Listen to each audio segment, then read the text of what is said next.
Neparasta izvēle. Ko mēs darīsim? Jo šis cilvēks dara daudz zīmju. Ja mēs viņu tā palaidīsim, visi sāks ticēt viņam, un romieši nāks un atņems mums zemi un tautu.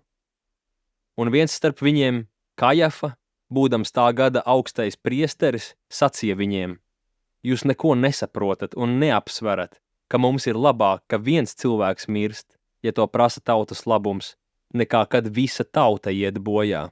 Bet to viņš nesacīja pats no sevis, bet pravietoja, būdams tā gada augstais priesteris. Jo Jēzum bija mirt tautas labā, un nevien jūdu tautas labā, bet arī, lai savāktu vienkopus izklīdinātos Dieva bērnus.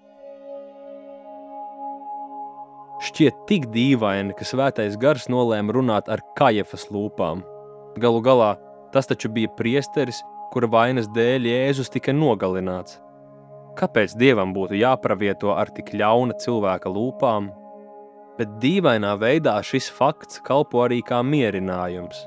Ja jau Dievs ir tik pazemīgs, ka pat šādu cilvēku var izmantot savu mērķu sasniegšanai, tad man nav jābaiļojas, ka mani grēki un vājuma brīži lieks Jēzum izmantot mani kā savas vēsts sludinātāju pasaulē.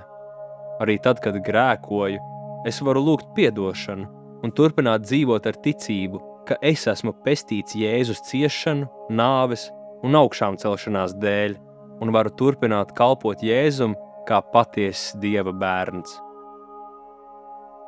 Mīļais Tēvs, es zinu savus grēkus un vainas. Lūdzu, ļauj Svētajam Garam darboties caur mani un nest labus augļus tavam godam. Āmen.